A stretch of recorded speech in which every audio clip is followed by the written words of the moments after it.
ಇವತ್ತು ಕರ್ನಾಟಕ ಪ್ರದೇಶ ಕಾಂಗ್ರೆಸ್ ಅಧ್ಯಕ್ಷರ ಪದಗ್ರಹಣ ಅನ್ನೋದಕ್ಕಿಂತ ಈ ರಾಜ್ಯದ ಕಾಂಗ್ರೆಸ್ ಕಾರ್ಯಕರ್ತರ ರಾಜ್ಯದ ಪ್ರಜಾಪ್ರಭುತ್ವದ ಮತದಾರರ ಸುದಿನ.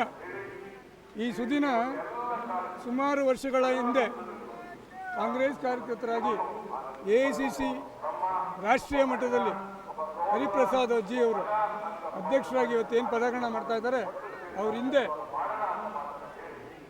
AICCಯಲ್ಲಿ ಪ್ರಧಾನ ಕಾರ್ಯದರ್ಶಿಯಾಗಿ ಹಾಗೂ 22 ರಾಜ್ಯಗಳ ಉಸ್ತುವಾರಿಗಳಾಗಿ ಹೊಣೆ ಹೊತ್ತು ಪಾರ್ಟಿ ಸಂಘಟನೆಯಲ್ಲಿ ನುರಿತರಾಗಿರತಕ್ಕಂಥ ನಮ್ಮ 136 ಜನಗಳ MLA ಆಯ್ಕೆಯಾಗಿದ್ದರು. ಈ ನಾಡಿನ ಜನತೆಗೆ ನಾವೊಂದು ಆ ದಿನಗಳ ಕಾರ್ಯವೈಖರಿ, ಗ್ಯಾರಂಟಿಗಳ ಯೋಜನೆ ಇವೆಲ್ಲರೂ ಮೆಚ್ಚಿ ಇವತ್ತು CM ಆಗಿದ್ದಾರೆ ನಮ್ಮ DK ಶಿವಕುಮಾರ್ ಸಾಹೇಬರು. ಅದೇ ರೀತಿ ಮುಂದಿನ ದಿನಗಳಲ್ಲಿ ನಿಷ್ಠಾವಂತ, ಪಕ್ಷನಿಷ್ಠೆ, ಪಕ್ಷ ನುರಿತ, ಪಕ್ಷ ಚಾಣಕ್ಯತೆ ಸಂಘಟನೆ ಇರತಕ್ಕಂಥ DK ಹರಿಪ್ರಸಾದ್ ಅವರು ಇವತ್ತು ರಾಜ್ಯ ಅಧ್ಯಕ್ಷರಾಗಿದ್ದಾರೆ.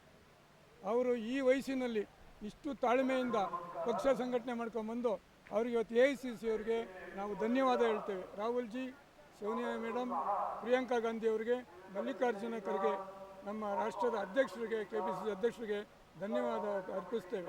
KPCC ಕಾರ್ಮಿಕ ವಿಭಾಗ ರಾಜ್ಯ ಅಧ್ಯಕ್ಷರು ಪುಟ್ಟಸ್ವಾಮಿಗೌಡರ ಪರವಾಗಿ KG ಮೋಹನ್ ಕುಮಾರ್ ರಾಜ್ಯ ಉಪಾಧ್ಯಕ್ಷನಾಗಿ ನಾನು ಈ ದಿನ ನಮ್ಮ ರಾಜ್ಯದ ಜನತೆಗೆ ಹಾಗೂ ನಮ್ಮ ಕಾಂಗ್ರೆಸ್ ಪಕ್ಷದ ಕಾರ್ಯಕರ್ತರಿಗೆ ಹಾಗೂ ಕಾರ್ಮಿಕ ವಿಭಾಗದ ಎಲ್ಲ ಬಂಧುಗಳಿಗೆ ನಾನಿವತ್ತು ಶುಭ ಕೋರ್ತೇನೆ. ಮುಂದಿನ 2028ರಲ್ಲಿ ಮತ್ತೆ ನಮ್ಮ ಸರ್ಕಾರ ಬಂದೇ ಬರುತ್ತೆ. ನಾವೆಲ್ಲ ಸಂಘಟಿತರಾಗಿ ಎಲ್ಲ ಕಾರ್ಮಿಕರು ಒಂದಾಗಿ ಮುಂದಿನ ಸರ್ಕಾರ ಪಡೆಯುವವರೆಗೂ ನಾವು ವಿಶ್ರಮಿಸೋದಿಲ್ಲ ಅಂತೇಳಿ ನಾನು ಈ ಒಂದು ಪ್ರತಿಜ್ಞೆ ಮಾಡ್ತೇನೆ. ನಿಮ್ಮ ಇದರಲ್ಲಿ ಮತ್ತೊಮ್ಮೆ ಕಾಂಗ್ರೆಸ್ ಸರ್ಕಾರ ಅಂತ 100ಕ್ಕೆ 100 ಕಾಂಗ್ರೆಸ್ ಬಂದೇ ಬರ್ತದೆ.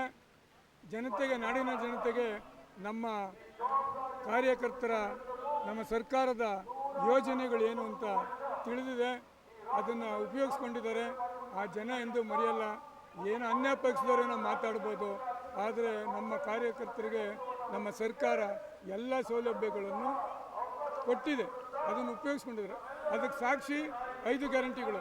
ಈಗೇನು ಮೊನ್ನೆ ನಡೀತೋ 5 ರಾಜ್ಯಸಭಾ, ಅದನ್ನು 5 ಜನನು ಇನ್ನೊಬ್ಬರನ್ನೂ ಗೆಲ್ಸ್ಕೊಂಡ್ಬಂದ್ವಿ, ವಿನಯ್ ಕಾರ್ತಿಕ್ ಅವ್ರನ್ನ. ಇದು ನಮ್ಮ DK ಶಿವಕುಮಾರ್ ಅವರ ಕಾರ್ಯತಂತ್ರ, ಕಾರ್ಯವೈಖರಿ, ಅವರ ಚಾಣಕ್ಯತನ, ಅವರು ಮಾಡೋ ಕೆಲಸಕ್ಕೆ ಅನ್ಯ ಪಕ್ಷದವರೇ ಇವತ್ತು ನಮ್ಮ ಪಕ್ಷದವರಿಗೆ ಓಟ್ ಹಾಕಿದ್ದಾರೆ. ಇದಕ್ಕೆ ಸಾಕ್ಷಿ ಇನ್ನೇನಿದೆ, ನಿಮ್ಮ ಕಣ್ಮುಂದೆನೇ ಇದೆ. ಮುಂದೆ ಸರ್ಕಾರ ಬರೋದ್ರಲ್ಲಿ ಏನು ಅನುಮಾನನೇ ಇಲ್ಲ.